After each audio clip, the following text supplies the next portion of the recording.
those whom you have been pleased to call to performance of important trust in this republic. Let your blessings descend upon us here assembled, and grant that we treat and consider all matters that shall come under our deliberation in so just and faithful a manner as to promote your honor and glory, and to advance the peace, prosperity, and welfare of our county and of those whose interest you have committed to our church. Amen.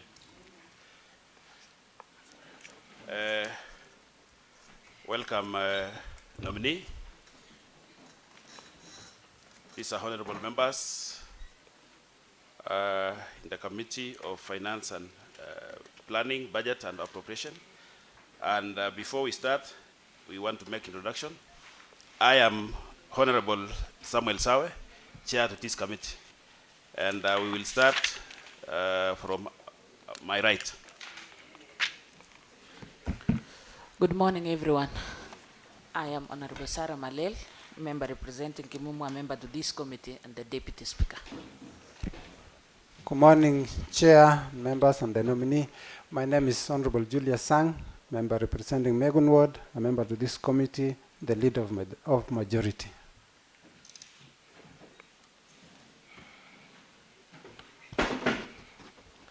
Good morning, everyone. I'm Honorable Kimani Onjohi, the Minority Chief Whip, also member representing Rumot. Good morning, everyone. Honorable David Wairo Iganjo, nominated MCA, Uasin Gishu County, friend to this committee. Good morning, everyone. I'm Honorable James Maino Oshira, friend to this committee. Greetings, everyone. My name is Honorable Cherono Caroline, a member of this committee. Honorable members and staff, good morning. I'm David Leting Kokwas, member to this committee. Good morning, everyone. My name is Julius Songok, friend of this committee and member representing Tulwet Juyat. Secretariat. Good morning. My name is Kogeluk Rebecca Hansard to this committee. Good morning. My name is Michelle Saina. I'm the counsel to this committee, to this county assembly. Sorry. Good morning, everyone. I'm Kemboy Philemon, clerk to this committee. I am Lazarus Kemboy, Principal Fiscal Analyst, County Assembly. I'm Elias Koech, Research Office. Aaron Sitinei, Director Information Services. Timon Barna, Sajinatam to this committee. Morning, Honorable Assembly. I'm Honorable Isaac Samoe, member representing Kapsaus Ward, Deputy Finance Chair, and Deputy Majority Leader. Honorable member, we are doing this exercise pursuant to Public Appointment of County Assemblies Approval Act number 5 of 2017. We have started at 8 and 8. The time is 8:42, and it will take us the next 2 hours. Honorable nominee, for this exercise, now let me give you time to introduce yourself. Okay, thank you, Honorable Chair and the members of the committee. I have some cold flu. I hope I'll be audible. Or maybe it is the fetting flu. My names are Eliud Chemaget. I am a resident of Kipkenya Ward, that is Kipkenya Village. I was born 34 years ago in Nandi.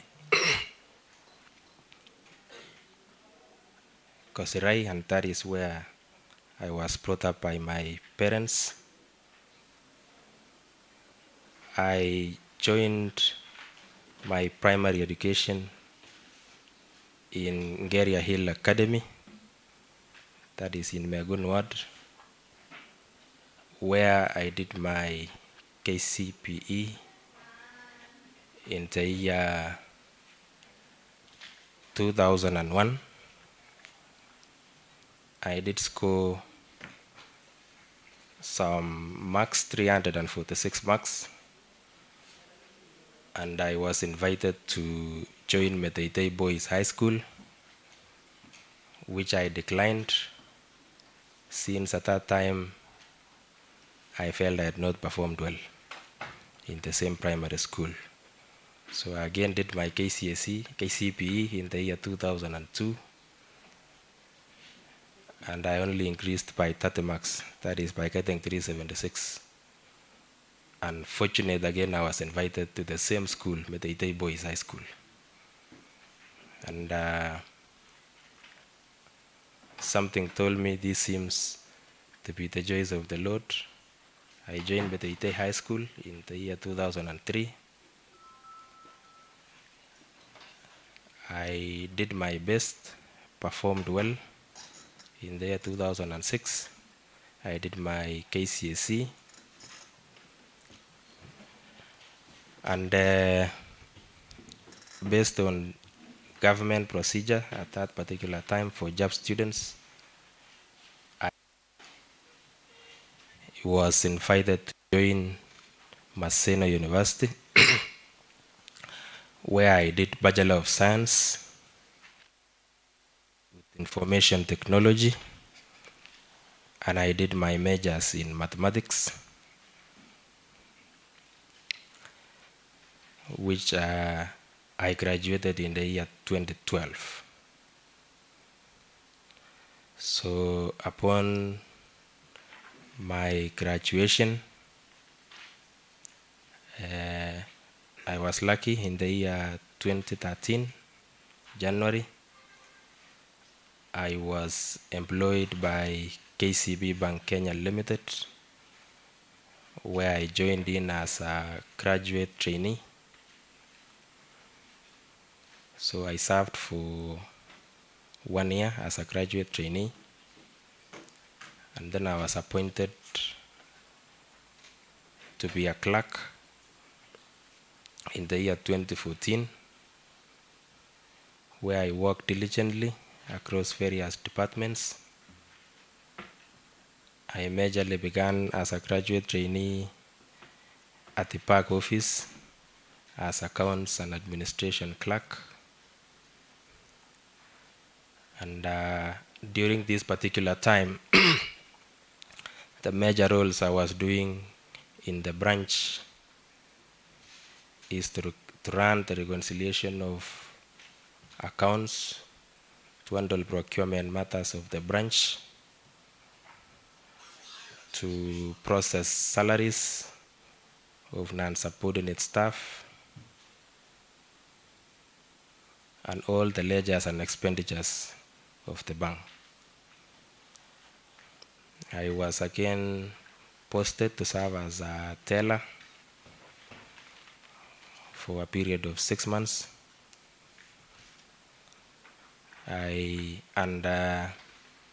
Immediately I was appointed a clerk. I was appointed to be a customer service to customer care desk, where I served again, I think for a period of 4 months. My service was so exemplary. I recall I was given an award, a Simba Snap Award, for being the best customer care service consultant at that particular period. And I was given an internal promotion to be a microfinance officer in the same branch.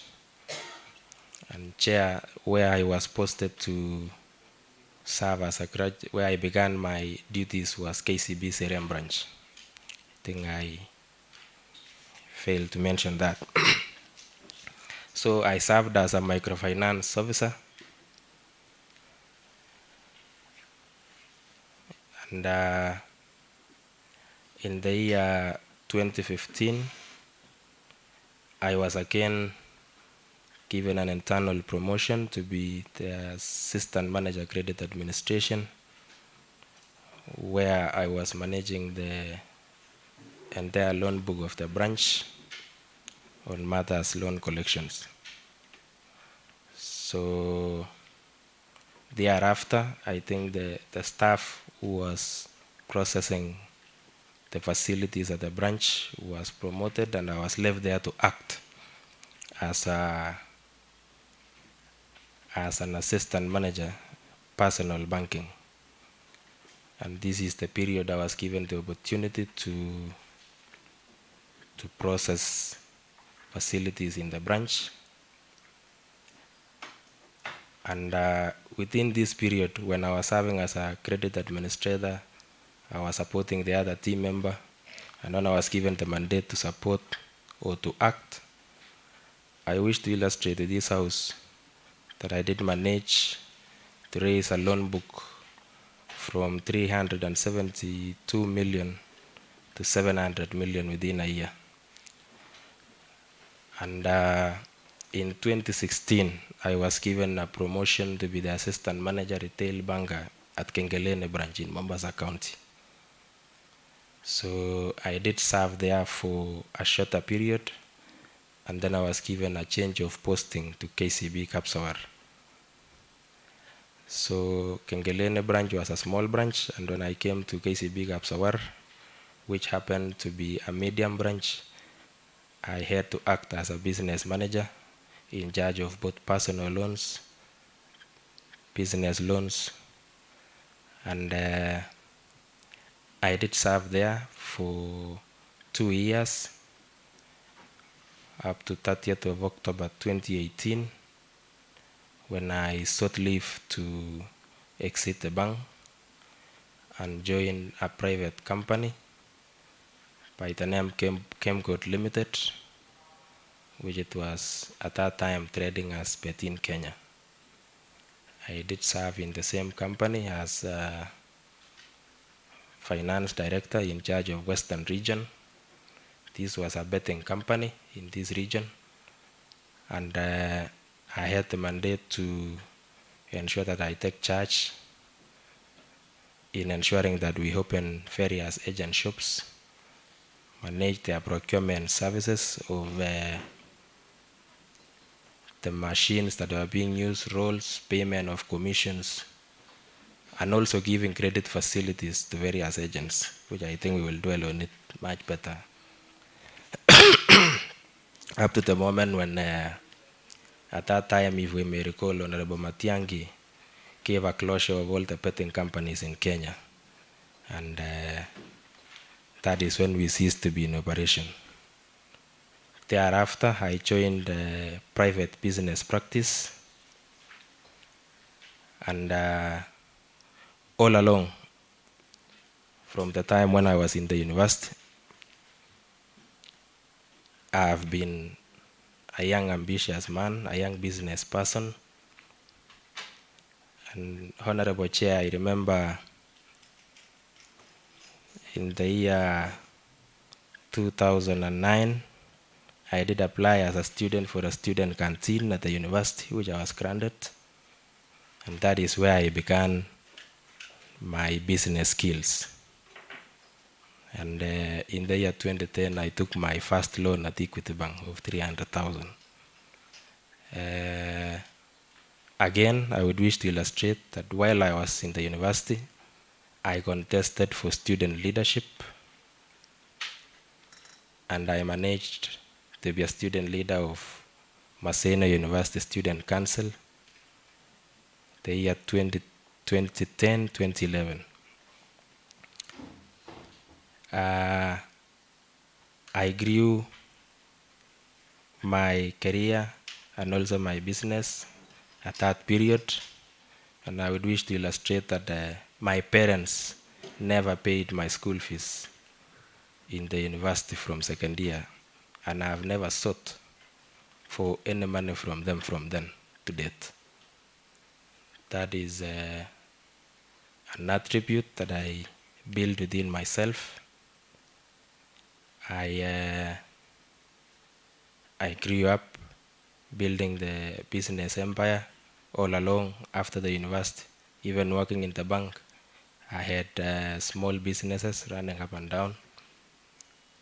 And by the time when all these, I had left KCB, I had left within Kenya, I think I found this as an opportune time for me to concentrate on my businesses and scale up much further. So I think I did that in the year 2020 up to 2021, I believe, towards the end of 2021, where I participated partially earlier in a UDA political campaign,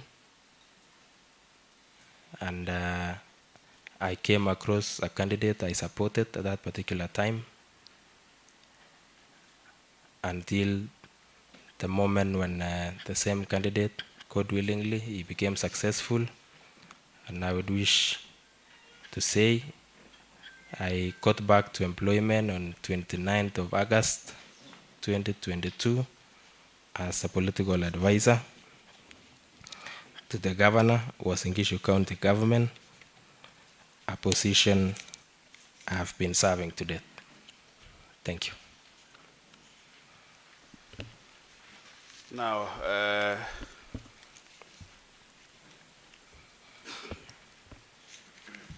the members, public who are in the gallery, please keep silent because the proceedings are on. Honorable nominee, I haven't heard you talk of your family. Okay, thank you, Honorable Chair. I am a family man. I'm married and blessed with 3 children. I'm also a Christian by religion, and we thank the Lord. Thank you. What motivated you to apply for this post of CEO Finance? Thank you, Honorable Chair. I think the first motivation that made me to apply for the position, I came through an advert that had been advertised in the public dailies, and having gone through the requirements that were required for this particular job, and the passion I have to serve the people, and the professional experience I felt I had already gathered, I found this to be a good opportunity to present myself as a young professional who want also to build my career path, to use the experience that I've gained to serve the people of Uasin Gishu County. Now, Honorable House, we have arrival of honorable members. I want them to make introduction.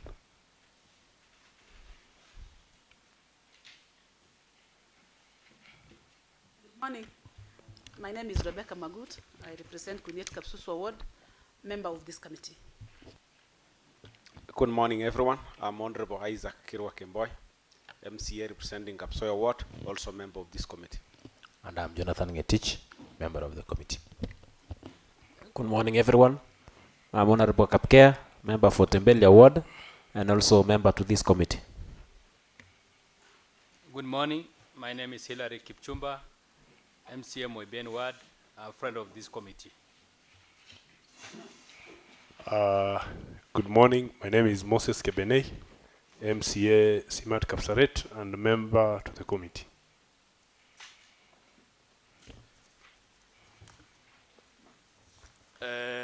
Nominee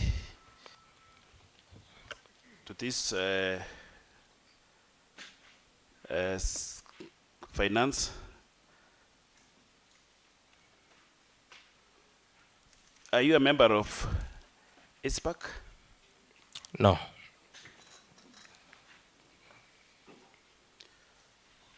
What are your plans you intend to ensure that you raise enough revenues in your county?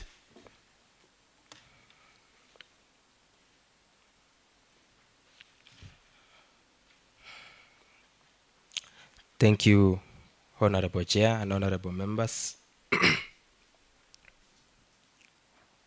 My plans to ensure that we raise enough revenues in Uasin Gishu County.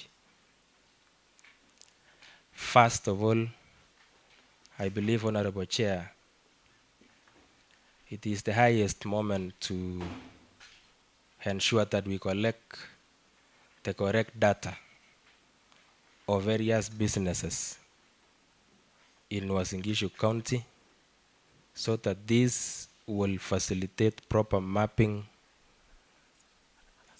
of all the revenue streams that we have within the county government. Secondly, I believe we need to seal on the leakages, and having grown in this town for a while, you would find that the amount of revenues that were raised by the municipality, similarly, there is no much disparity and what is being collected currently by the county government. We have various expansions, we have new businesses, we have new openings, and I deeply believe within myself that there is some huge leakages that needs to be sealed. Having some basic knowledge on technology, I will advocate for cashless collection of revenue. I personally, if given this opportunity, will ensure there will be no cash in collection of revenue in the entire county. And by giving an example of why we need to collect data, Eldoret is currently earmarked to be a city. We have various subdivisions that have been able to take place within the city center. And all these data must be mapped up so that we can be very sure that we collect the entire rates within the city. We should be able to know whose parcel is this, what is their telephone numbers, their identification, what is the status of their payment of rates. We should also be able to understand if in a particular street, what type of businesses do we have in these streets. Each and every particular business should be captured. You should be able to use technology to understand which particular business enterprise has not been able to pay revenue. But most importantly, Honorable Chair, the purpose of a government is to have a service delivered to the citizens. And provision of service will be able to be facilitated if our citizens will participate in payment of taxes, which will improve on our revenues. Thank you. Now I want to take this time to give committee members time to take the candidate through questions. Honorable Kebenei.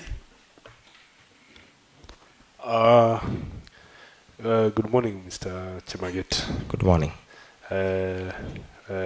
First, let me take this opportunity to congratulate you for this far you've come. Concerning what you've just said, cashless, we're going to create cashless revenue collection points. Now, as we are going for cashless. Point of order, Honorable Kebene, a bit. Sergeant Atama at the gallery, kindly regulate the members of public there. I know they are allowed by the law, but the space there is very limited. Those who have enough seat can sit. The rest can follow the proceeding online outside the precinct of the assembly. Excuse me. Proceed, Honorable. Okay. Thank you, Chair. As we are going for cashless, as we have just said, kindly, I wanted this committee to know what measure will you implement to address the challenges of pending bills.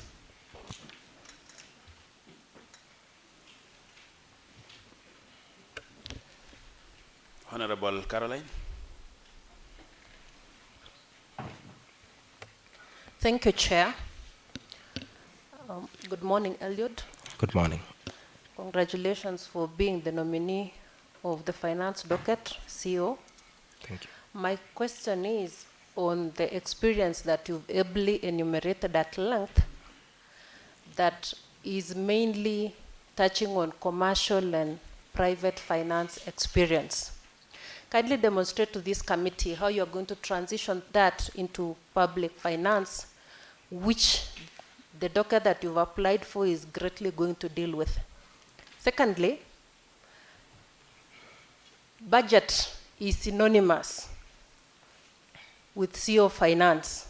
Kindly tell us if you know anything about budget process. Lastly,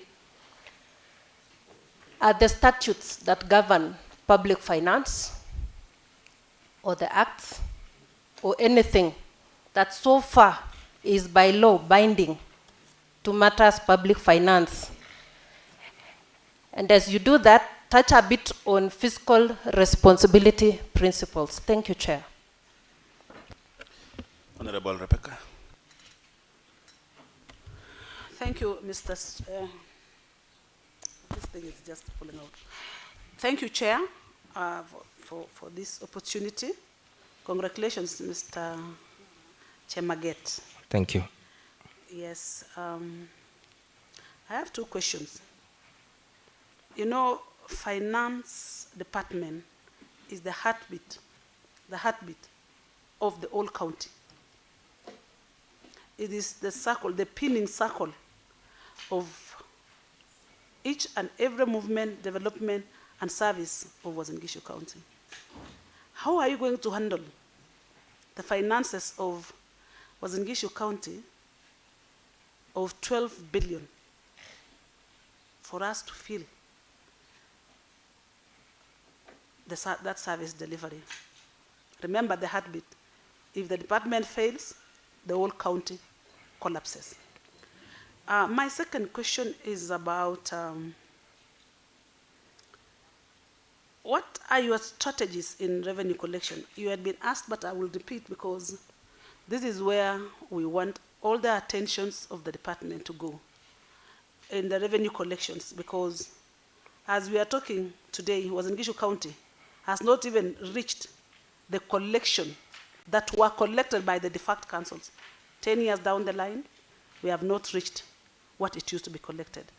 And I believe it is either loopholes or people are running away from not paying the taxes. What are you going to do for Uasin Gishu County? Finally, as a CEO of finance, how are you going to make, or how are you going to make how are you going to stand on your own principles, on decision makings? Because that office you're sitting, it's a political seat. You are nominated by a politician. I want you to tell this house this morning, how are you going to handle politics and service delivery. How are you going to advise the governor on how to run the resources of the county? Thank you, Chair. Now, honorable members, let's give the nominee to respond. Okay. Thank you, Honorable Chair. Allow me to begin with a question from Honorable Kebene, member representing Kapseret Simat Ward. The measures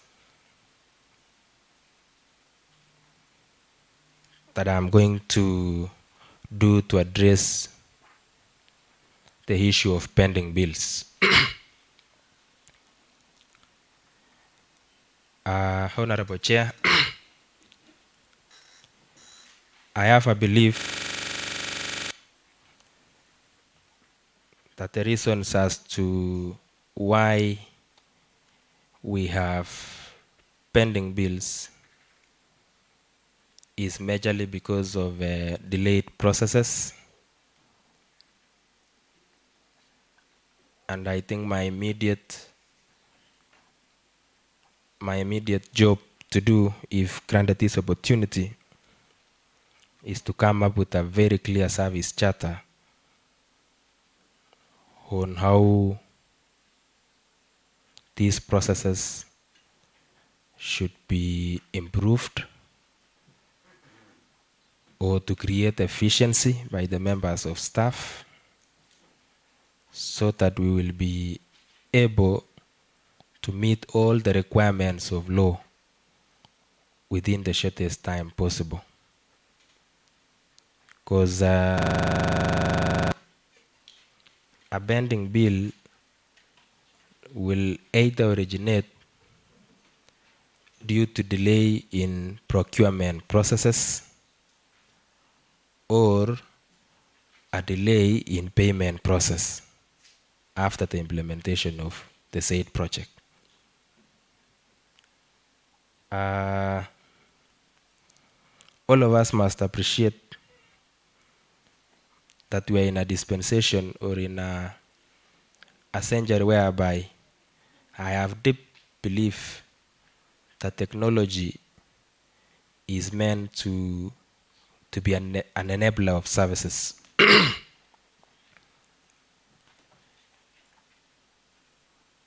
We will sit down with the relevant departments, check on the nature of pending bills,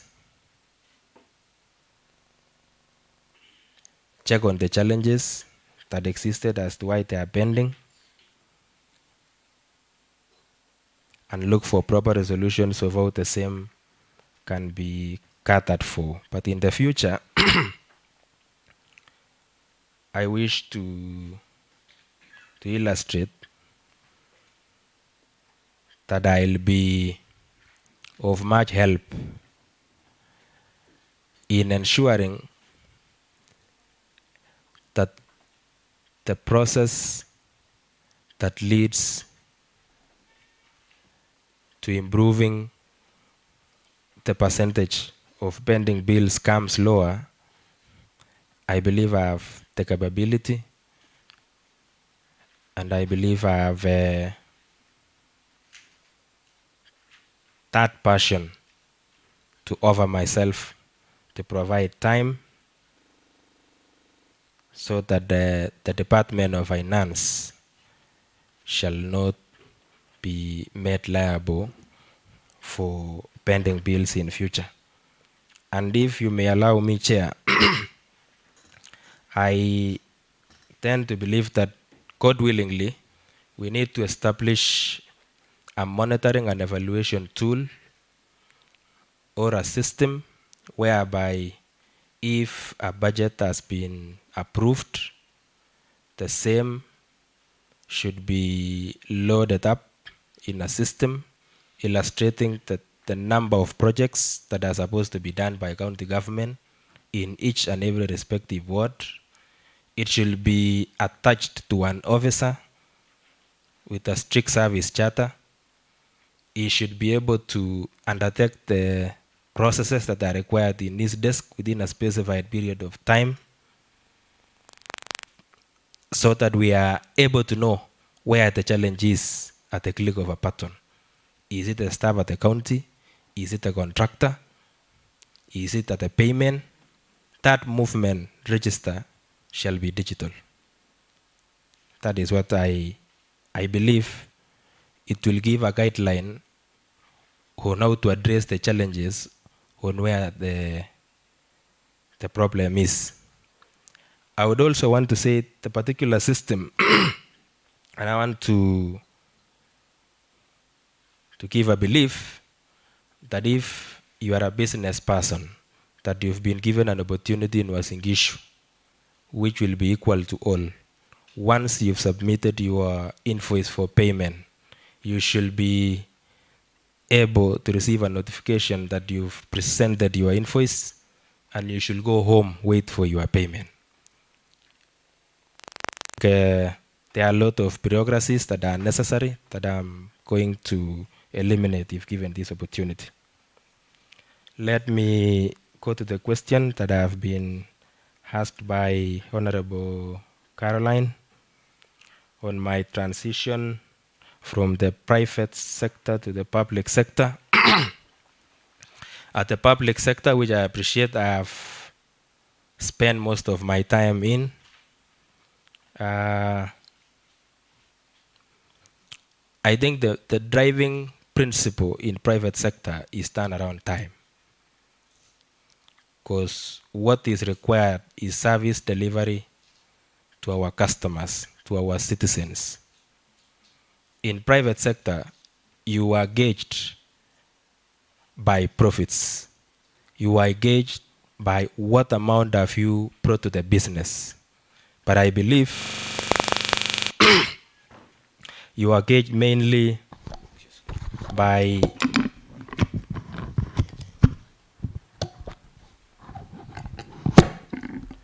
provision of service delivery to the citizens.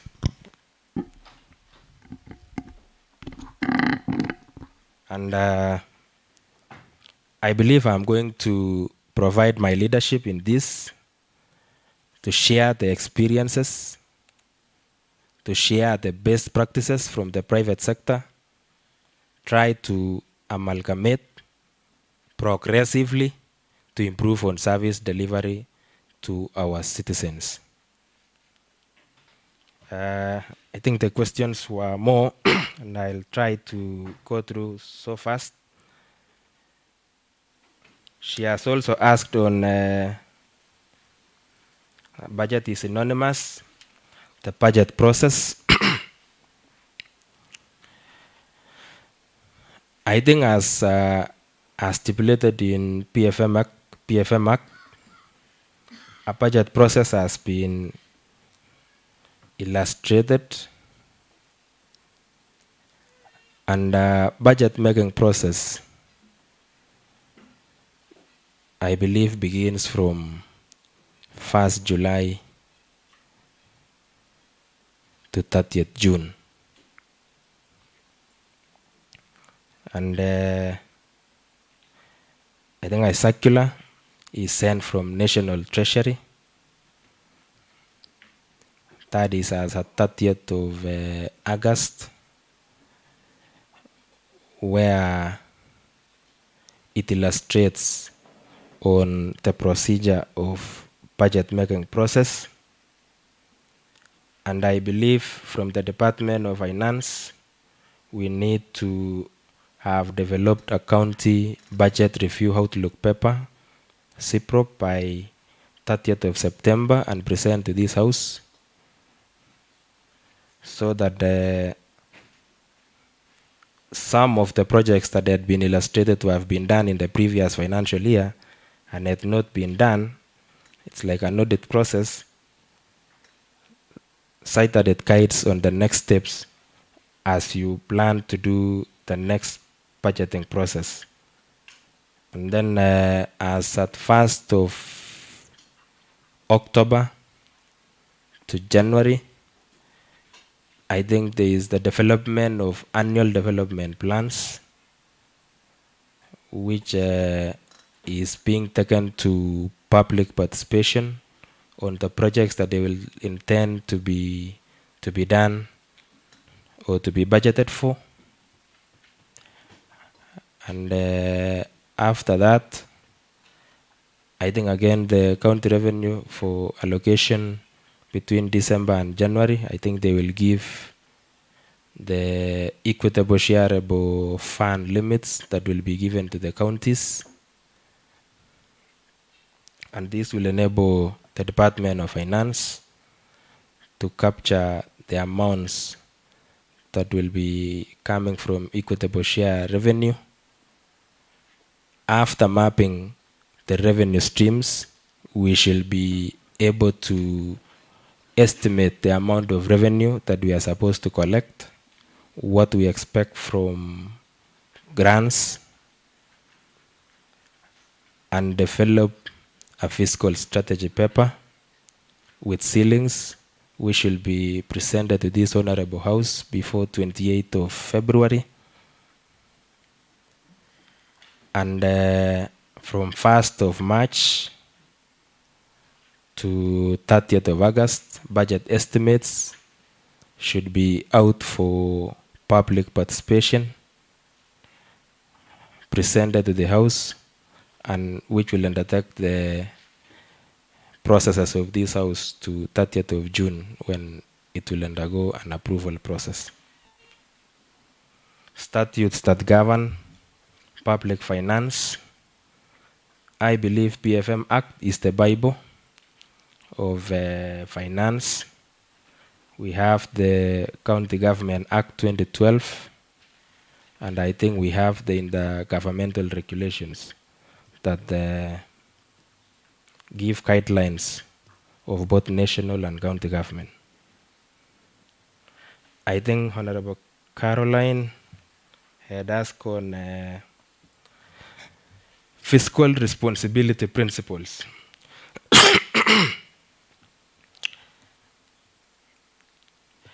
Fiscal responsibility principles, I tend to have a belief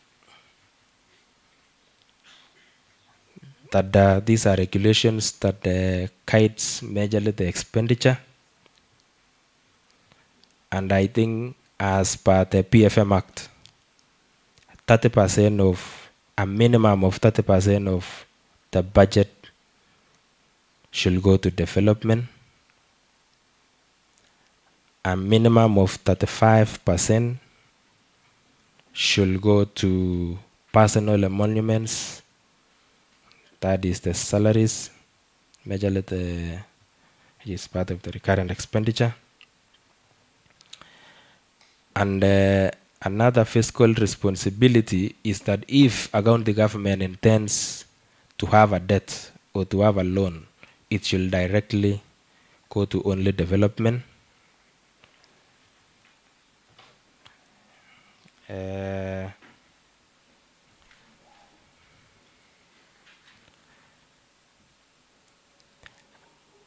And another fiscal responsibility principle is that a budget of recurrent expenditure should not be more than on-source revenue. I think that is the little I know about fiscal responsibility principles. Honorable Rebecca have asked on Department of Finance being the heartbeat.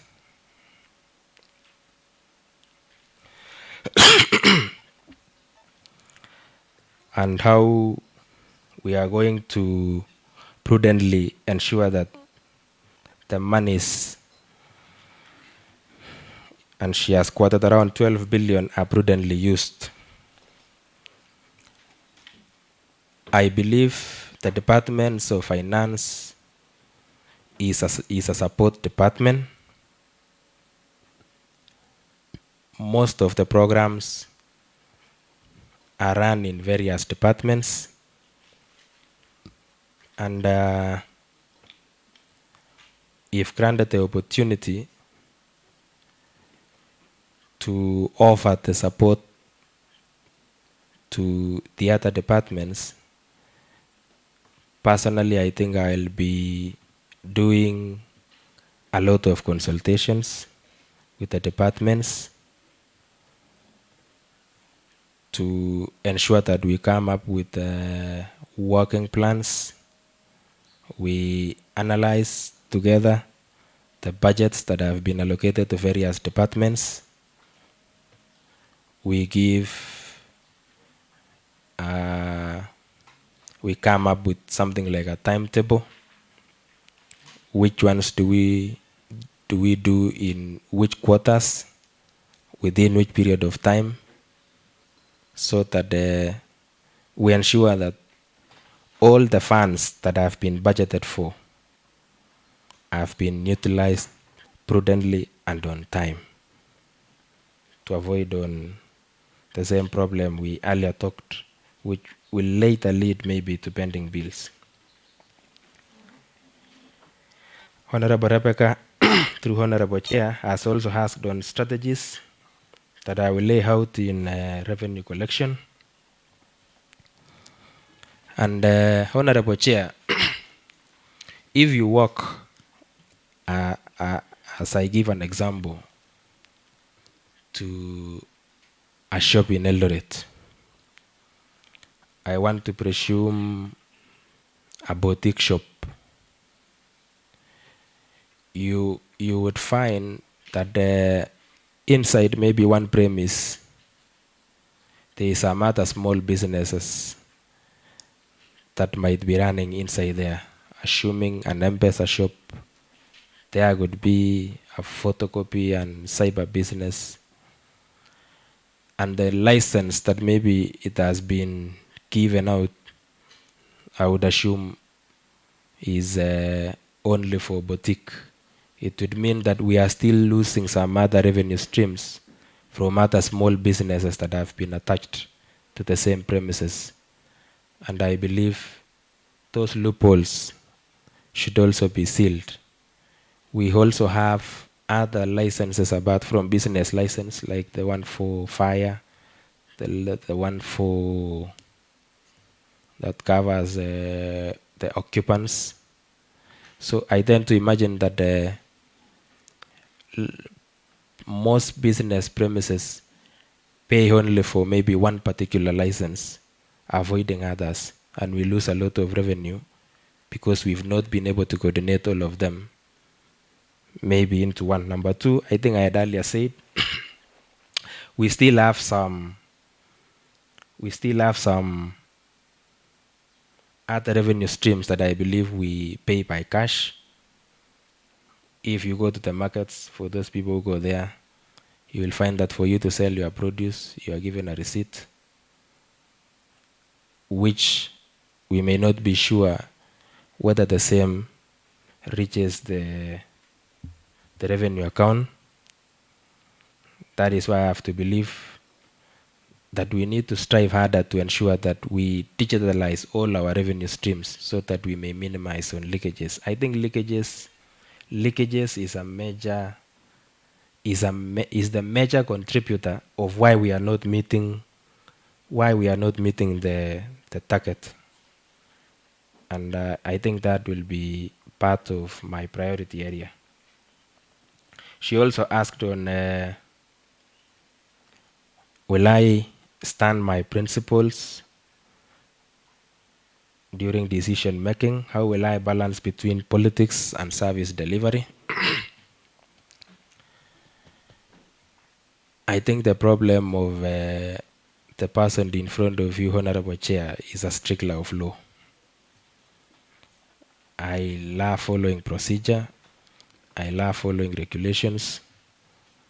And I think all the decisions will be based on the regulations that govern the position that I am in. And I will always provide professional advice both to the governor and both to county executive member whom I report to always follow the procedures that have been laid out through a consultative an amicable process. Thank you. Honorable Isaac Kemboy. Okay, thank you, Chair, for giving me this opportunity. Bwana Chemaget, thank you for that, going that far. I have a few questions, Chair, to ask. Bwana Chemaget, through the Chair, as far as the CIDP is concerned, this county assembly has not passed the CIDP, and that is the guideline planned for 5 years.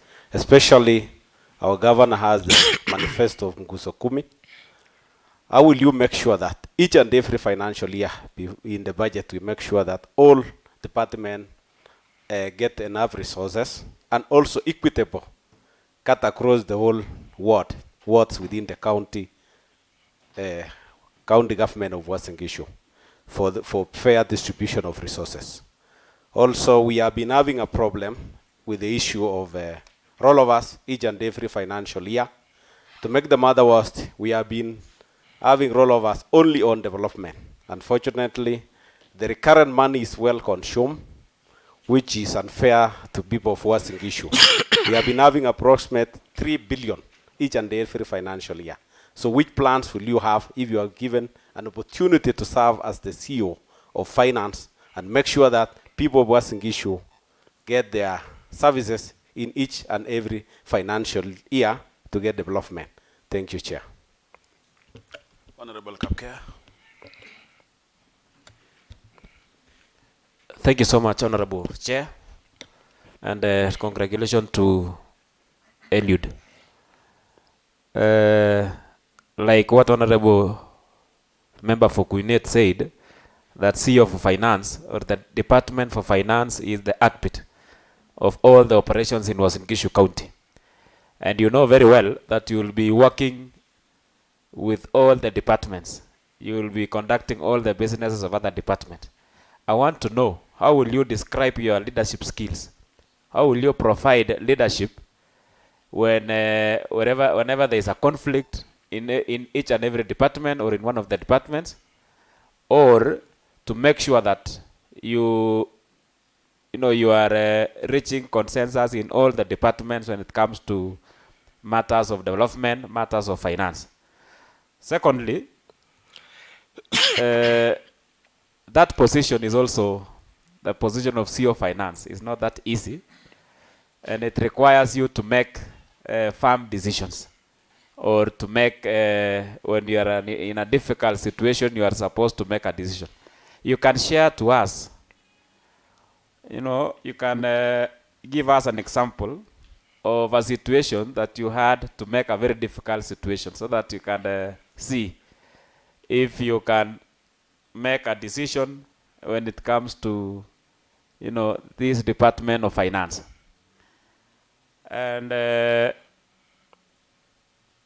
if today we make a call to Dr. Ose, you know Dr. Ose, or you know Mr. Elias Cheriot, that call, the first thing that Dr. Ose can say about Eliud Chemaget, what are you suspecting, one of your strengths that one of the referees can say about Elias or about Eliud Chemaget, whom we are vetting for the position of CEO Finance in Uasin Gishu County, and you are in charge of almost around 12 billion.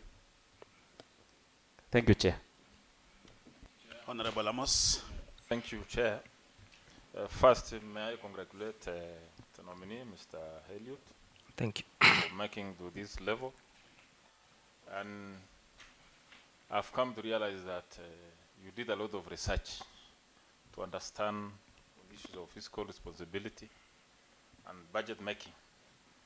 And in your submission, you mentioned that the major challenge in revenue collection is the pilferages, and that one, it is being contributed both by the staff and those who are supposed to be paying cess or other taxes. What strategies do you have in place, or what proposals will you make to ensure that your staff, because you will be in charge of administration, that will be one of your functions, to ensure that they do that effectively without causing a lot of commotion and uproar from the business community. Because apparently, there is a tendency whereby when there is a deficit in terms of collecting revenue, a lot of force is being used, making arrests haphazardly, so that when they go to court, they are charged, and that is the best way of ensuring that they have maximized the so-called superseding the targets. Which different strategies, because I'm lucky to have been in the 2 consecutive terms. Any moment they see that there is a deficit, they employ those strategies of arresting arbitrarily. And again, in terms of your experience, what do you have to ensure that there is that harmonious working relationship between departments? Because the position that you'll be sitting on will determine the performance of our county in terms of service delivery, because you will be the accounting officer of almost the entire county. What is that different thing that you will apply as Eliud Chemaget? Because in some of these, in the process of offering your services, you must have a distinct approach so that we can get things differently. Because there is a saying that when you do the same things the same way, don't expect the same results. So I think that's what I have at this point, Chair. Thank you. Welcome, Honorable Isaac Tamogei, and also Honorable Koskei. Honorable Kokwas.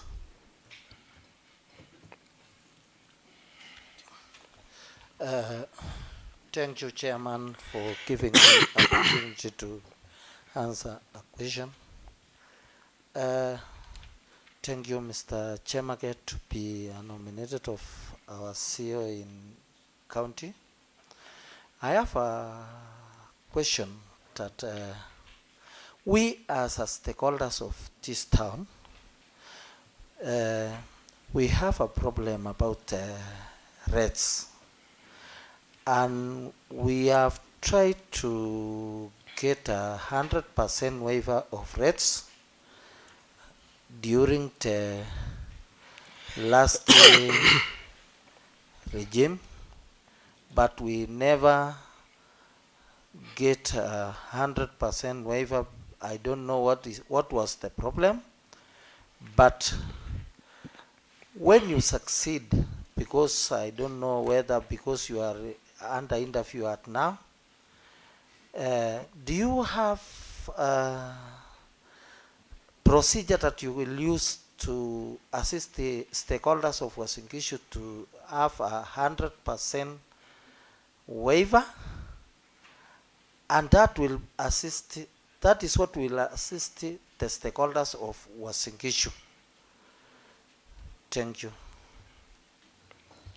Thank you. Now, Eliud, continue. Thank you, Honorable Chair. So I trust I'll begin by a question from Honorable Kirwa, member representing Kapsoya, on CIDP. Yes, I agree.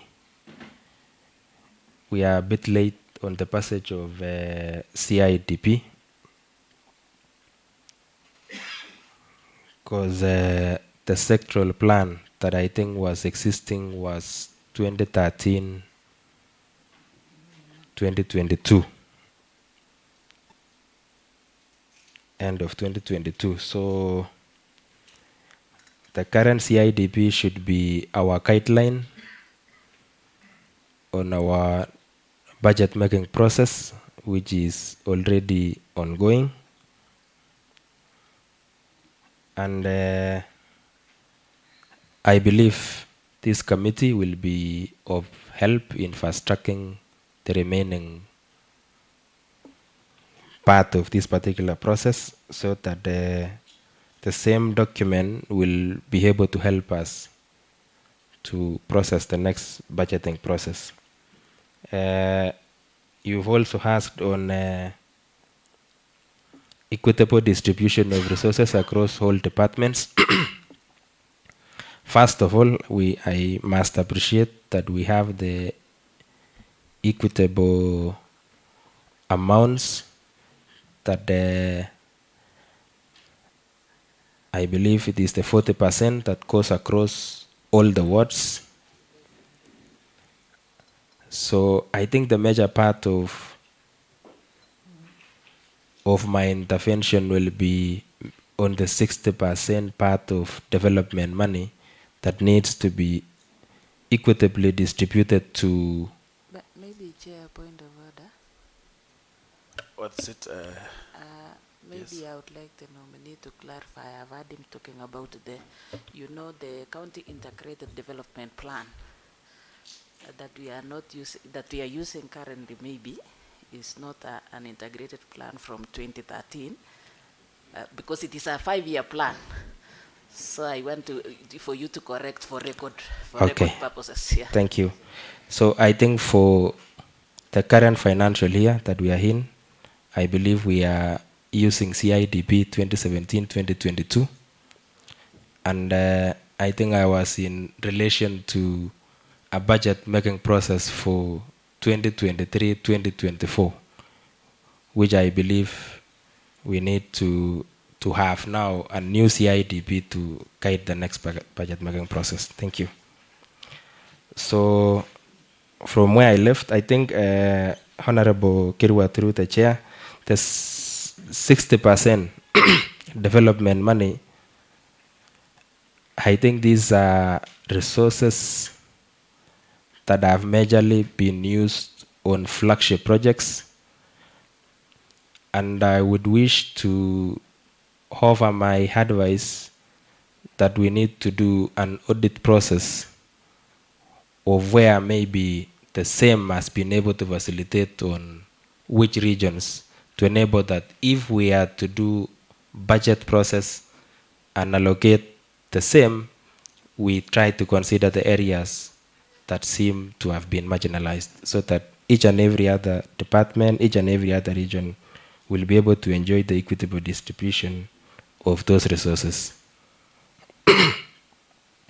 He has also asked on the issue of rollovers, and he has made a comment that there is a lot of energies that have been put in place to ensure that the recurrent expenditure is always properly utilized.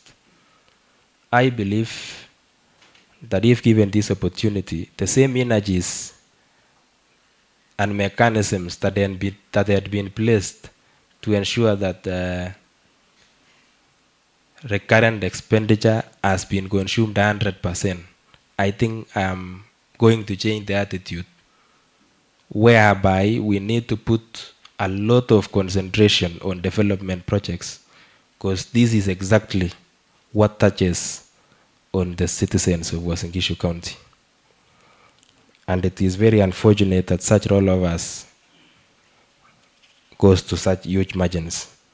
I think I should be able to be rated yearly on the amount of rollovers. And I believe if given this opportunity, by the end of 2 or 3 years, there will be some great improvement on the same. Honorable Member for Tembelia, Honorable Kapkea, I've touched on the Department of Finance, again being the heartbeat of all the other departments, on my leadership skills, and on how maybe I can sort on conflict.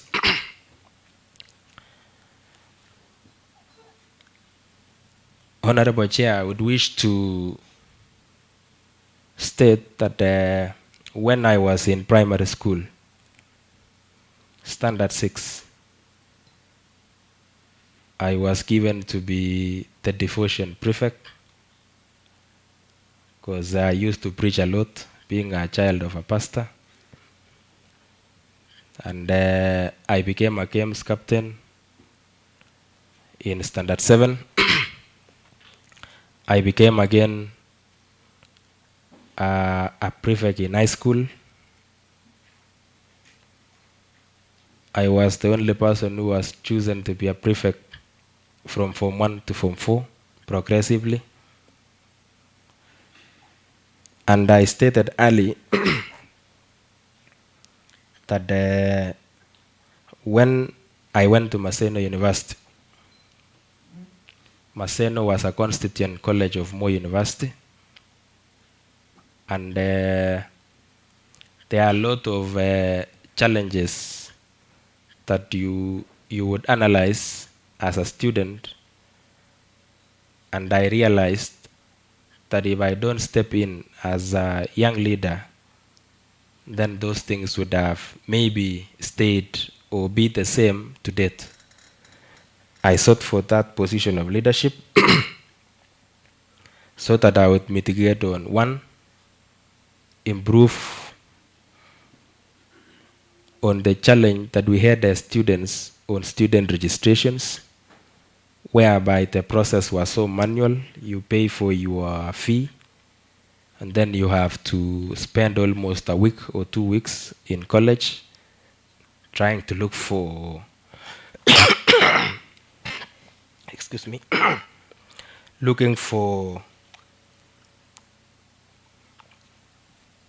an hostel. And having been in that position of leadership, I had to ensure that we got an online registration system whereby you pay your fee at your comfort zone through M-Pesa or through bank, go online, book your room, and report to college at your time of convenience. I ensured we had free Wi-Fi in the entire university, since Maseno University was offering IT courses to all departments, and it was not normal that you teach IT yet people don't get that concept. Number 3, I provided my leadership skills by ensuring that the student council had their constitution. So I chaired a team of experts. We came up with a student organization of Maseno University constitution, which was taken through a referendum, passed, and it is now a document being used by the university to date. That is what I am proud of my leadership at college level. I came to the bank and as a young person, I took lead in each and every department that I worked in.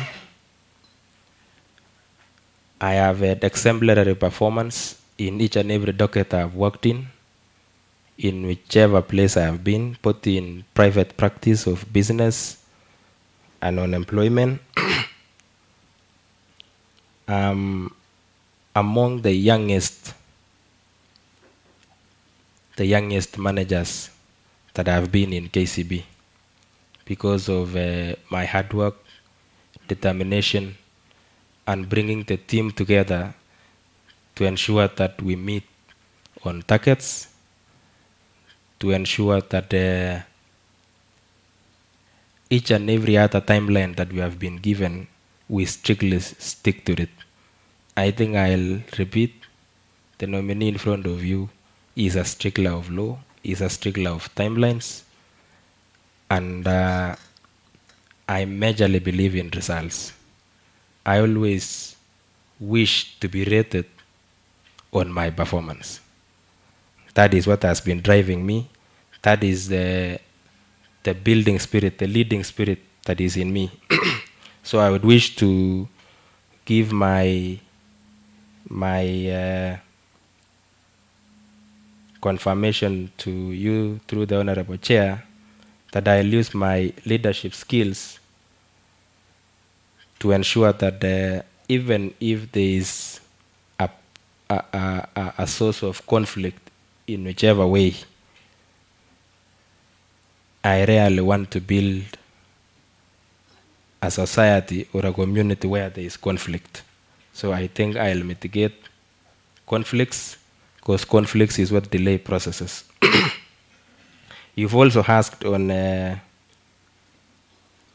example on when I make firm decisions. I can't recall a good example, but if I give one experience, when you work, and I want to give an example, when I was working in a bank, there was, I don't want to give the details of the customer because I don't think it is a good practice, a senior citizen of the society who was presented to me to process a loan facility, and after providing the audited books of accounts, he could not meet the limit that he was insisting he wanted to be given. And I think I gave my professional advice to the management and to the customer. It looked like I had refused to cooperate, but I thought I needed to stick on the policies that had been placed. And I think that is only one example I can recall for now. But of course, Chemaget is very firm on decisions. For any other person who have worked with me, and I always like doing what is always right. You also asked that if a call is made to the referees, I think the quickest answer you will be given is that Chemaget is a very hardworking person, aggressive, and I don't know whether a term ambitious will come out of their mind. Honorable Member for Rescos, Honorable Hamos, have also stated that although I'm trying to give maybe my thoughts on how we are going to improve on revenue, the main challenge is on staff who are working under my department. And I think the first thing that, if granted this opportunity, Honorable Chair, I'll do is to sit with the entire staff who are in revenue, try to analyze all the revenue streams that we have in Uasin Gishu, try to analyze the staffing that are there, try to analyze the challenges that they have been able to experience as to why they have not been able to maximize on revenue collections. But most importantly, I think we will have to facilitate some sectional training to staff from other government agencies. I'll give an example, KRA, to try and understand a good culture of how we can be able to operationalize this exercise in a good way that will not be able to affect our citizens. And I think after mapping all these revenue streams, I would wish to state that it will be of importance to create targets. And I think I'm going to come up with a performance improvement plan which will help each and every staff that have been given a duty to make sure that they achieve those particular targets that they have been given, and by not particularly harassing on the customers as it has been stated. I will also have an opinion,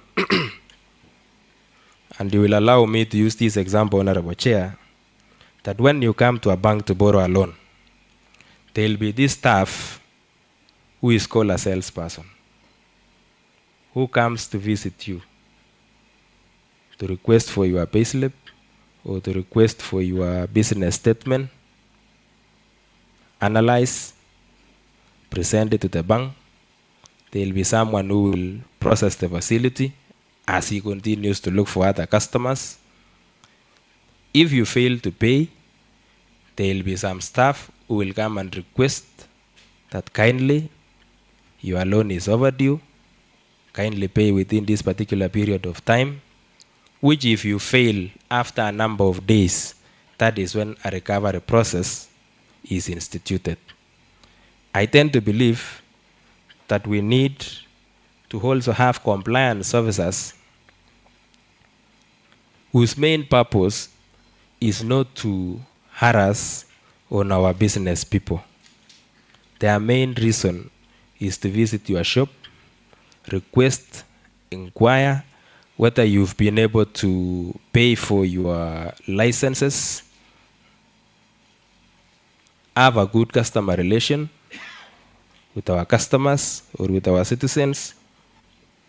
And the only time that this person should be enforced is at that moment when maybe after several visits by these compliance officers, they have not been able to meet that particular obligation.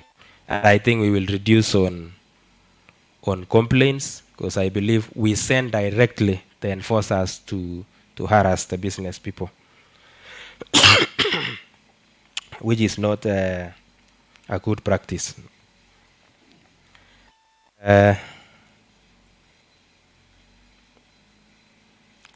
I think another question that have been raised is on harmonization of various departments with the Department of Finance.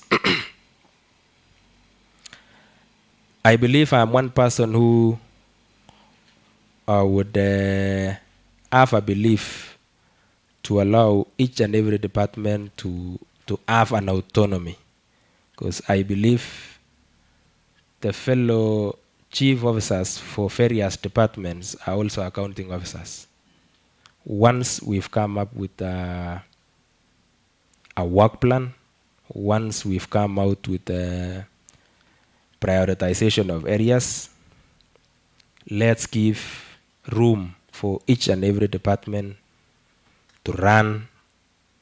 We should, I think I'm not this person who will want to micromanage a department. Let's allow autonomy, such that what we only do from Department of Finance is basically support program, monitoring and evaluation. And I think this will provide some cordial relationship with various departments. But what will be very key is consultation. Honorable Member for Kipkenya, Honorable, I think you will forgive me, we've known the name Kokwas so much. David Letting, have inquired on whether if granted this opportunity, I will give 100% waiver on land rates.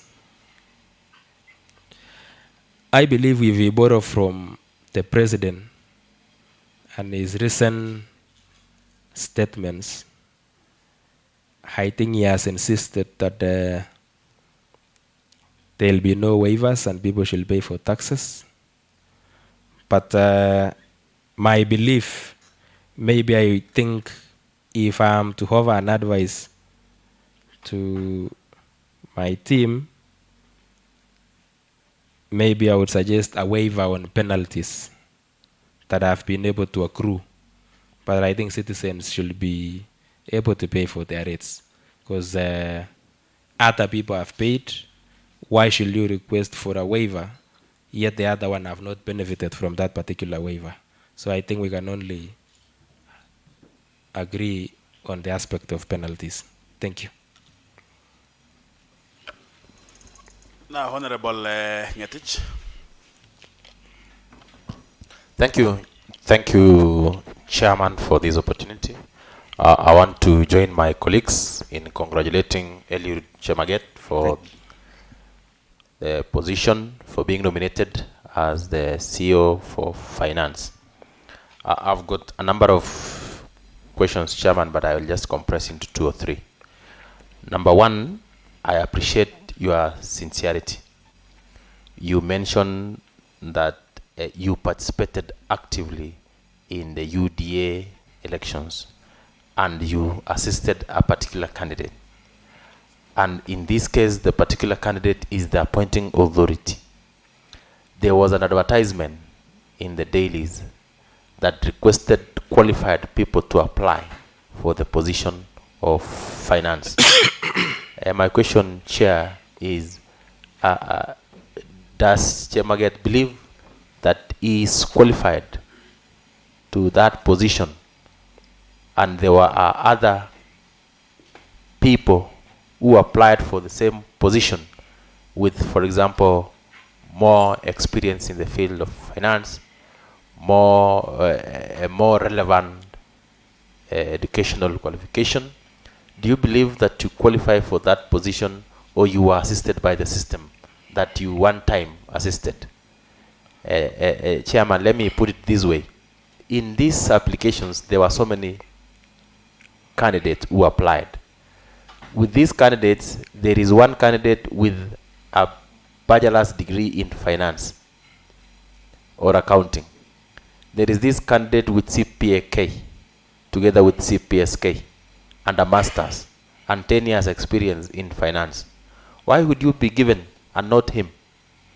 Were you assisted in one way or another?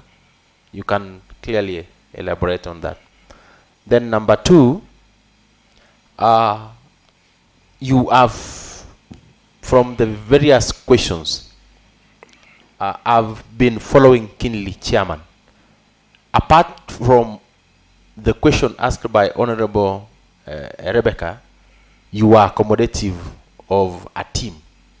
All others, it was I, Chemaget, it was me, Eliud, it was, what other term that you used? It was you, I, me, and whatever. Does that mean that you are not a team player? In some instances, it's only some few instances that you've mentioned being a team player. Around 80% out of your 100% presentation, it is I, me, and you. Does that indicate that you are not a team player? Does that indicate the real Chemaget? Does that show some sense of dictatorship? Does that show some sense of being alone? If that is the situation, I'll be worried, because this is a government. It is not like the private entity where you are rated as alone. In fact, if I may quote some instances, when you are in Maseno University, I ensured that. Were you working alone? When you will be working in the department, you mentioned that I would want to be rated the best. Will you be working alone in the department? So I want you to come out clearly on that. Then lastly, Chairman, is on the issues of budget process. I appreciate you are new in this system. When asked by Honorable Caroline about the budget processes, I appreciate the hard work that you've done. I appreciate that when you did some research here and there, you did some good work. You just need to polish if you are given the opportunity. I've gone through your KCP results slip, and your KCP results slip has the name Eliud Chemaget. Now in KCSE, it is Eliud Chemaget. At one point, did you change from Tor to Chemaget? And I thought that while registering for KCSE, you used KCP result slip. At what point did you change? Then lastly, Chairman, there was some approach here and there, but that one does not really come into this committee because we are very independent and we do our own things in a very independent way. Have you been charged or convicted in a court of law? Maybe as a 1 minute, yes or no. You don't need to give explanation. You've been convicted in any court of law? Thank you, Chairman. Honorable Tamoke. Thank you very much, Chair, for this opportunity. I'm grateful to thank you so much, Chair, for this opportunity. And I want to take the cue from my colleagues to congratulate the nominee for this position. Thank you. Hearing today, Mr. Chemaget. I want to ask a few questions. That one, on finance, that what is your plan on balancing between the supportive or the enabling recurrent expenditure that enables the development to be carried? Two, a financial year is coming to an end, and we will be having only 3 months to the end. Are you ready to consolidate a team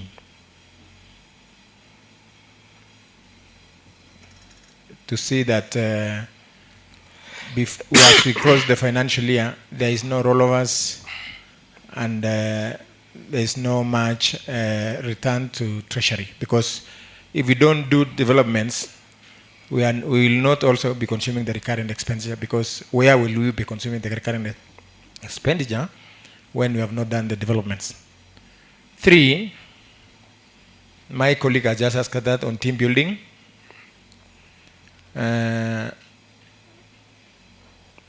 What is your stature? How do you find yourself being the CEO of finance? Versus your colleagues, the other CEOs, would you find yourself the chieftain? Because this is the position whereby all the other departments will be doing their requisitions too. All the chief officers will be doing their proposals too for payments and everything. What do you know about it? Who are you in that position versus the other chief officers? What are your high and low moments? You've just told us about your high moments. What are your high and low moments? Where did you find yourself difficult? Do you have any other day that you are in a difficult situation? Finally, I repeat the question asked by my predecessor, member from Kaptagat. Have you been found guilty of any offense in any court of law? Finally, you've given submission on your hierarchy of succession of power from low levels of primary schools to university level. In your CV here, I have not found any supportive document to that effect. I was a student leader myself, but I have accolades and certificates to that effect. I have not found such those credentials. Thank you. Leader of Majority. Thank you, Chairman. Chair, I wish to join my colleagues in congratulating Eliud for having made it thus far. This is the last hurdle, depending on how you convince this committee for the approval. Chair, I have listened to the nominee, and I'm understanding him now better than I used to. Eliud, from your presentation and the documents you've presented, it is now clear that you are a hard-working man, very aggressive, very ambitious. I have two issues. Number one, there are young people who are listening to you from the gallery and who are also watching you online across this county. Would you assure this committee that, given your background, as young as you are, you've been able to go through life, and do so much in terms of progressing? Would you assure this committee that you will take hold of the young people to mentor them, so that I have seen that you've built yourself, I would call an empire, business empire, so that our young people who are lost hope in life, I would wish that you can assure this committee on that. Secondly, and which is related to that, is that all these businesses that you've built, how can this committee be assured that that is not going to cause conflict of interest? Now that you're going to be in charge of finances of the whole county, how can we be assured that the county resources will not be used to finance your businesses? Lastly, Chair, is this, I don't know why you are made so comfortable in that seat, because I see you have a very nice made table and everything. But Chair, I want to ask the nominee if he is aware that for any misappropriation of resources of the county, that is the same place that you will come to sit to answer questions, and it will be a very different scenario. Thank you, Chairman. Welcome, honorable members, honorable DS. Got something?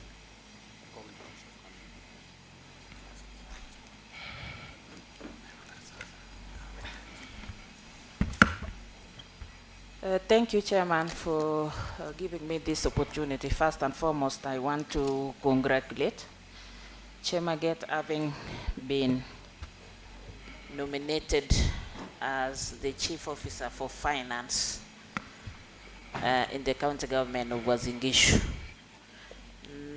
What I would like to know, as a county government, we have stakeholders. And I'm very much concerned about the county government increasing its local revenue collection. When given this opportunity, I've heard you talking about talking to the staff, working with your colleagues. I don't know where the public is left, because these are the major contributors to our local revenue, that they need to be given hope. They need to be given accommodation. They need to be heard in order for them to gain that confidence of paying taxes or levies, so that we can increase our tax base, at the same time creating even employment for the millions of our young people who are graduates out there and have no opportunity but they are only waiting to be employed.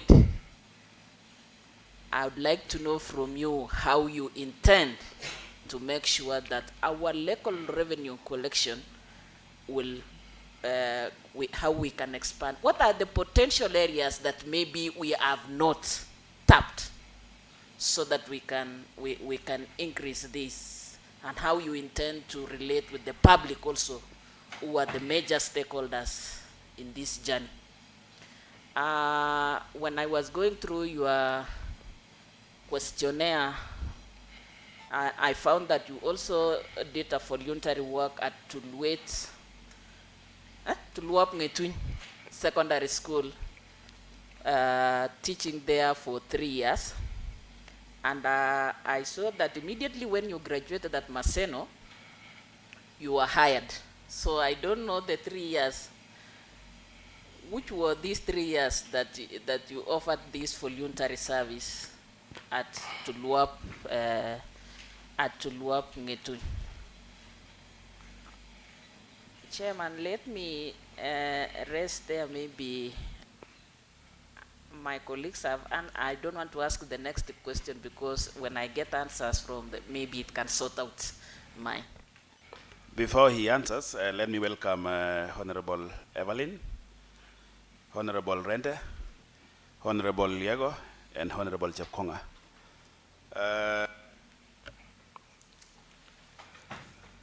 Our candidate, I want to join my colleagues, honorable members from Soy and honorable member from Kaptagat, that we are in receipt of a petition from one Haron Kiprotich Rono that you have a case in the 10 law courts. So we want you to answer if it is yes or no.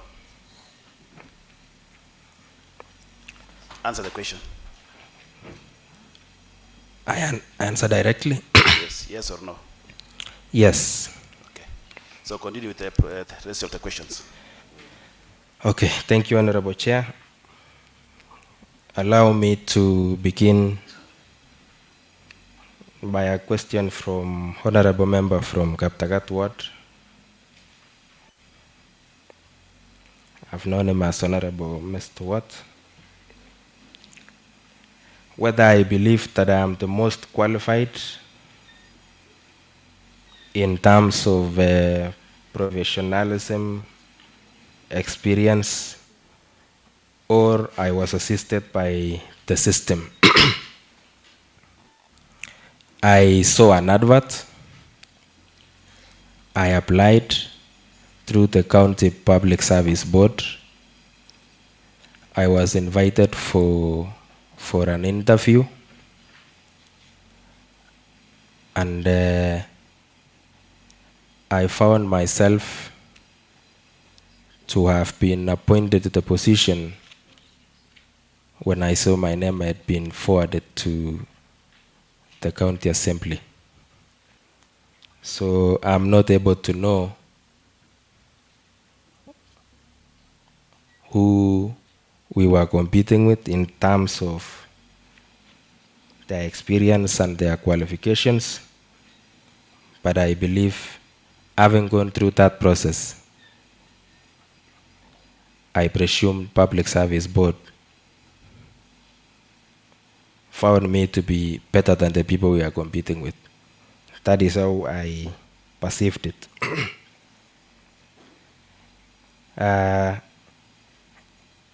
He has also asked on, there are some questions I answered as me, whether I'm a team player or a dictator. And I think based on some of the questions I was answering, I was answering based on some direct attribute to me as a person. I think those ones I answered specifically to enumerate my strength as a person. I I'm entering in an environment whereby we have members of staff, and I tend to believe that teamwork is always key. My work is to provide direction, to provide leadership, to provide support, and I insist that my leadership style is majorly consultative. Majorly consultative, both to the members of staff, both to the members of this committee, both to the members of this house, and that is me. And they usually say, when you want to grow, you have to work with others. And I've been able to achieve what I have as a person or as a group because of teamwork, because of working together with other players.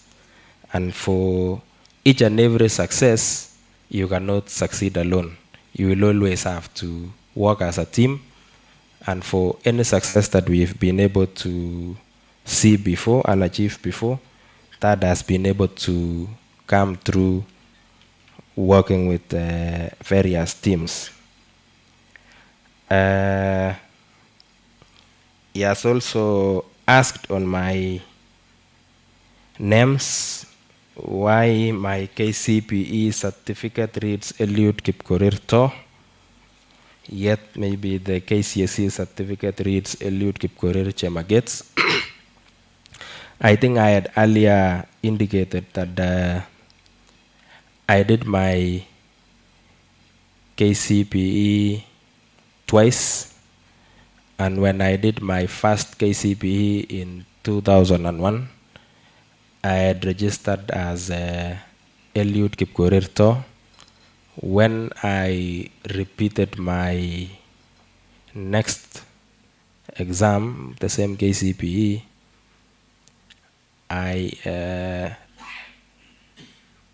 that was the moment I'll seek for your indulgence, Chair, that my grandfather passed on.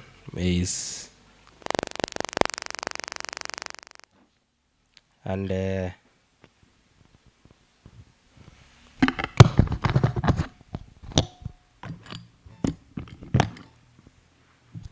that is the time he bestowed me the name Chemaget, and I found it better at that time to continue using the name. Otherwise, Toy is still my name, and I've shared an affidavit to the same. All my young brothers use the same name, nomenclature of culture. My father is Kipto. And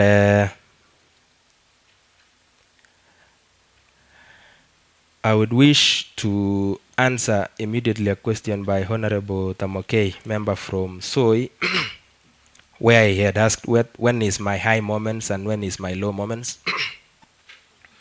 There was this time, Honorable Chair, I had applied for a scholarship at the Texas Tech University in the United States of America.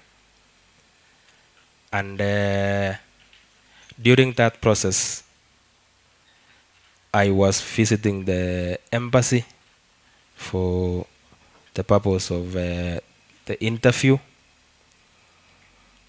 and my documents were being sent to me from home, and unfortunately I lost all my documents at that particular moment. And if you check on my KCSE certificate, you will be keen, it is a duplicate from NEC. It's not the original copy that I was given when I completed school.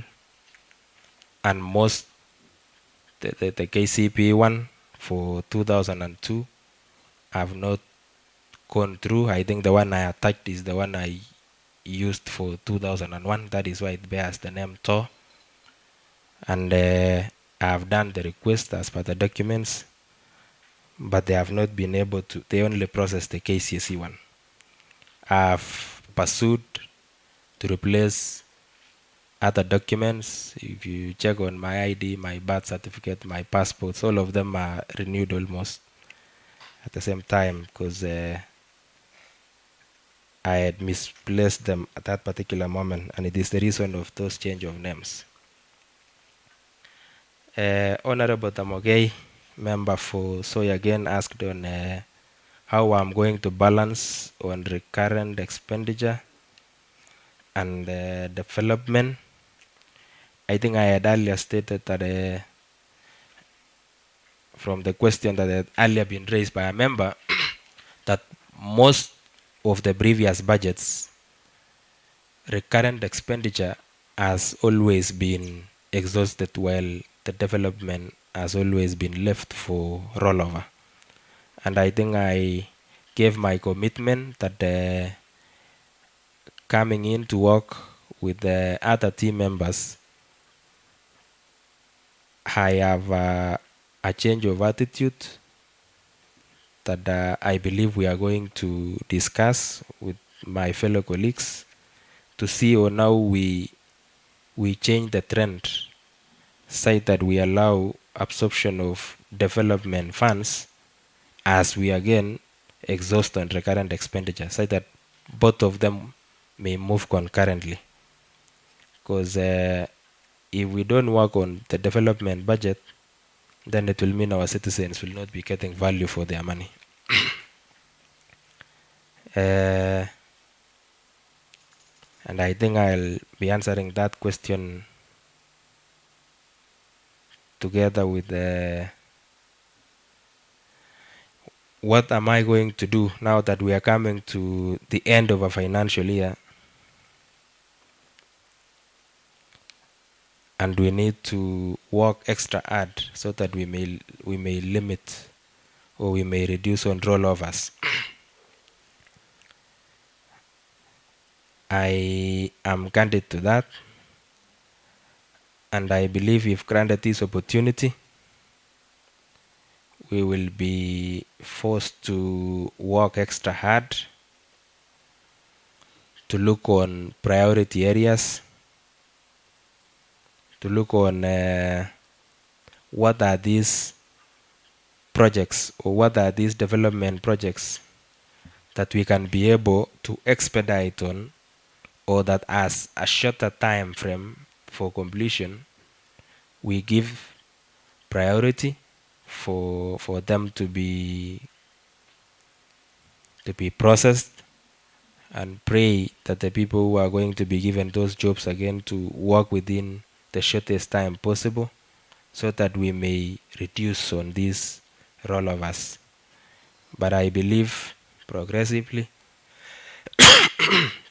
as we move to the next financial year, we should be able to have a very good working plan, so that we may not get ourselves into such a situation.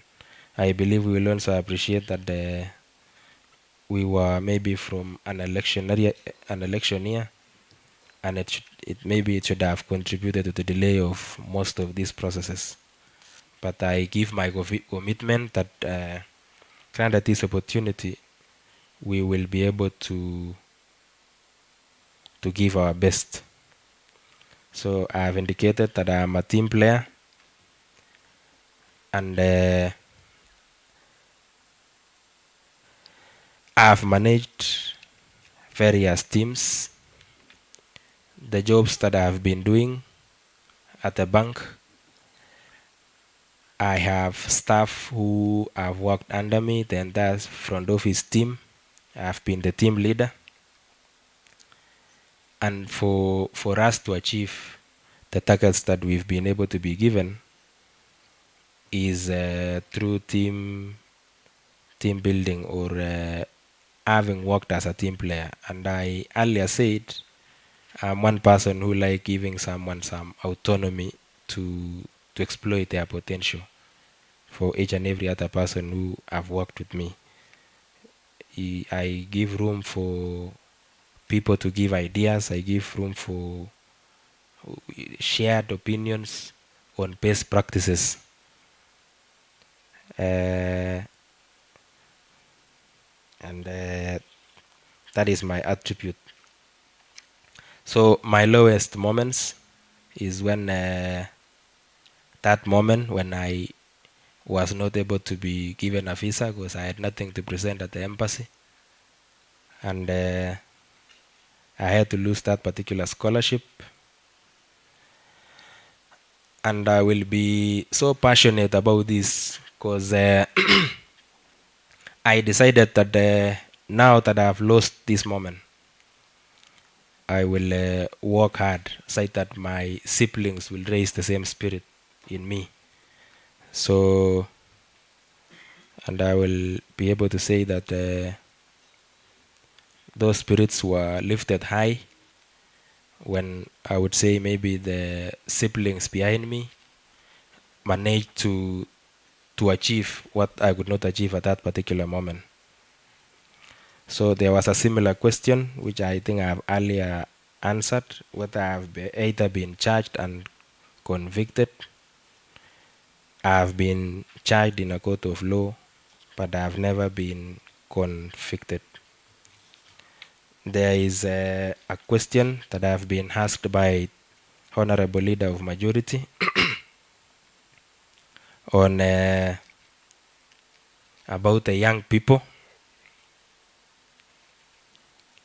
And Honorable Chair, I would wish to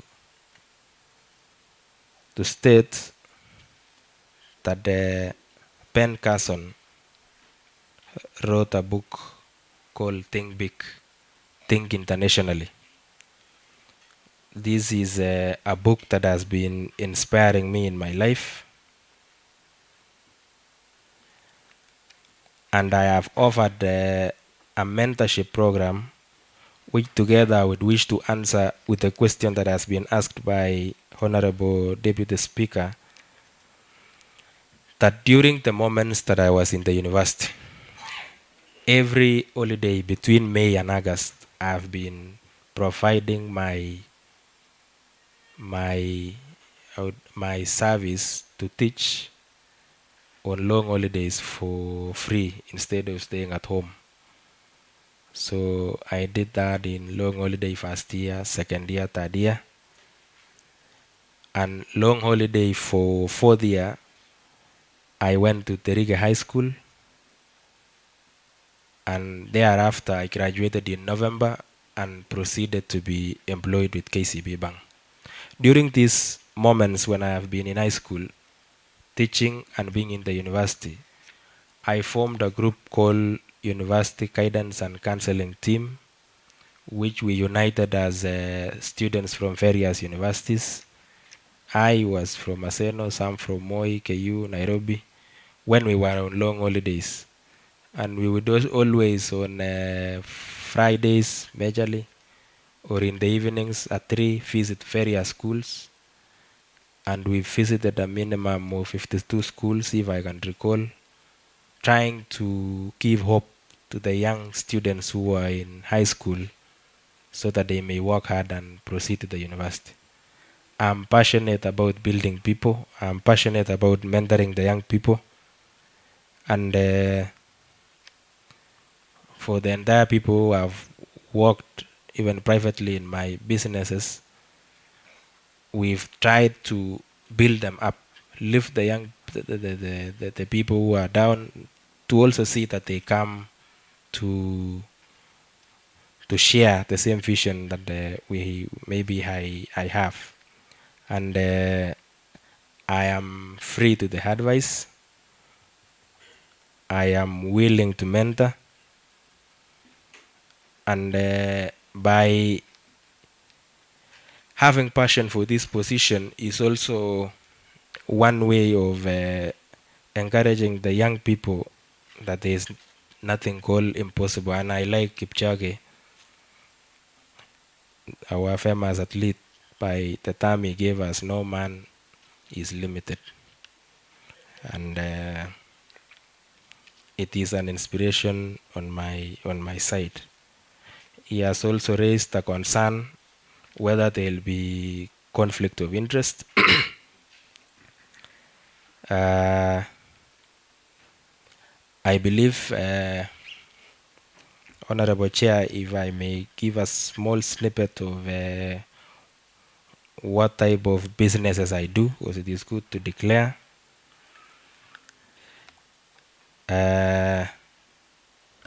Nominee, we are short of time and no one has asked that question. So please continue Thank you. with that rest of the questions. So anyway, I would try to illustrate that there will be no conflict of interest, because I don't think it has much effect on the position I'm applying to. He has also raised a concern on that the position I'm requesting to be gauged on my suitability, that I should be, there's misappropriation that may occur, and this is the desk I might find myself in. I pray to the Lord that by the guiding principles and regulations that and statutes that guides this department, and I think I'll still reiterate that I'll be one person who will try to always stick to those regulations, stick to those laws, so that I may not find myself in that situation at any given time. Honorable Deputy Speaker, I've also raised a concern on involvement of stakeholders in the revenue exercise, so that we may achieve on our targets. And as I had earlier stated, once we sit down with the department that have been helping us collect revenue, I had stated that we will try to understand what are the challenges that they have been able to go through, what are the suggestions that they have, and I believe after coming up with resolutions of those that we will adapt as processes to raise good revenue, we will again go to the public to meet these stakeholders and try to share with them those steps that we need to take their comments, harmonize them, and then we work together. There is a statement that I had earlier said. The main challenge that we have, if I may relate, I'd say the private sector, I think we had majorly worked on achieving maximum profits. But in public sector, we majorly work on service delivery to citizens. So it will not be fair to collect revenue and not provide service to the same citizen. But once you collect enough revenue and they see value for the revenue that you collect, they will be more than willing, because they will be seeing prudent use of the same money they contribute in form of revenue. So I believe by involving stakeholders is to also give hope to them by providing the services that they will require, and those services that will also make a good enabling environment for them to continue paying those taxes. And you had also raised a concern on what are the potential areas that maybe have not been exploited. I think I had earlier indicated that we need to have an harmonized license that will, if possible, gather for all the licensing that are required, if possible in one or in several, but to be paid in a way that it will see loopholes on those ones that are not existing. I also believe that we have not exploited much on the little natural resources that we have in Uasin Gishu. And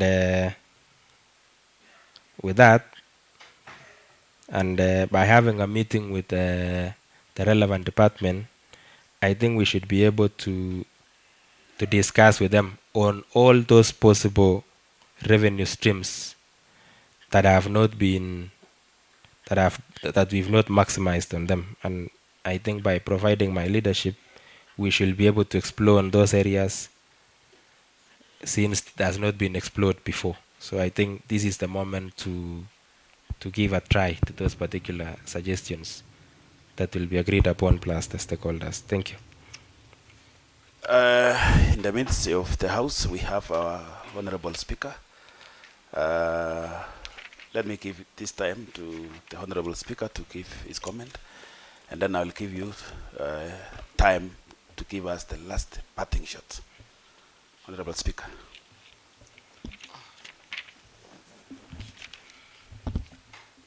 Thank you, Chair, for this opportunity to maybe say something to nominee for finance. First of all, congratulations, Mr. Eliud. Thank you. Chemaget for being nominated to be CEO or accounting officer in charge of finance.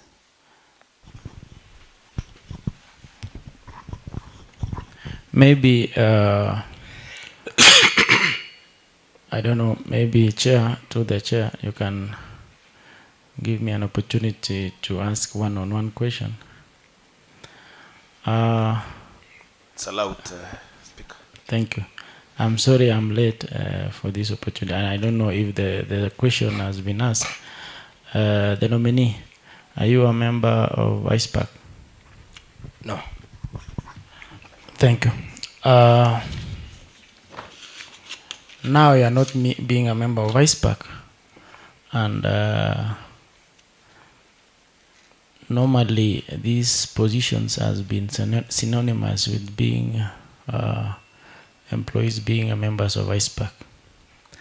How will you collaborate and maybe in preparation of financial statements?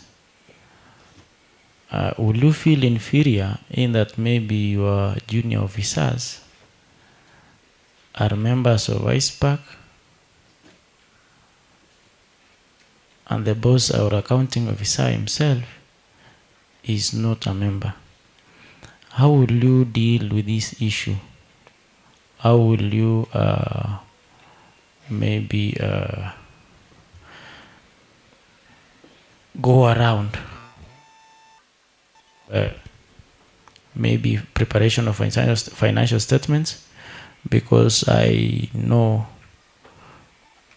being not a member of ISPAC, you're not able to sign the financial statements and you are the account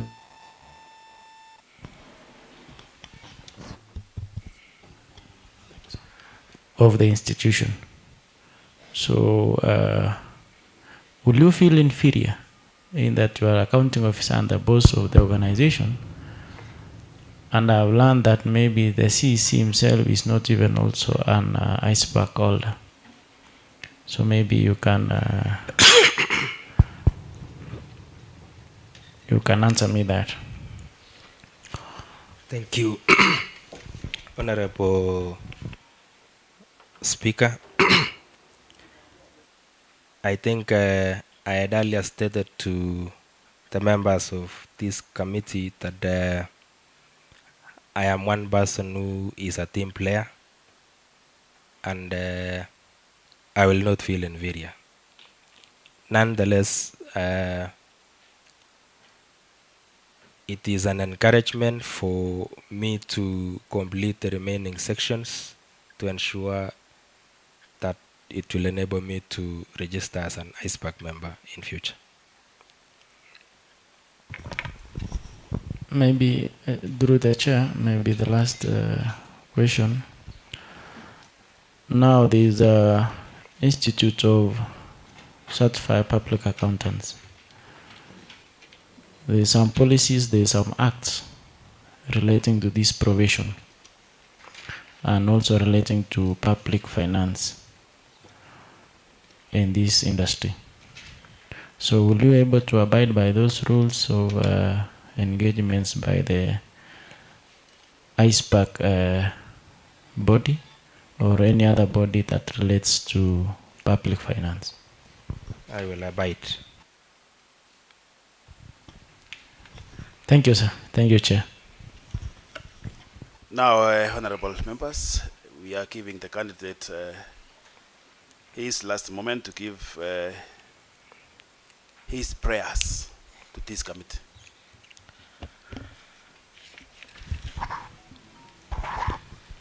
Okay, thank you, Honorable Chair, and the honorable members of this committee. First and foremost, I would begin by thanking you for giving me this opportunity to express my professional experience, my passion for this job, and I beseech upon you that as you sought for suitability for this position, if granted this opportunity, I will be ready to serve the people of Uasin Gishu and the people of Kenya with all the fairness, equality, with transparency, and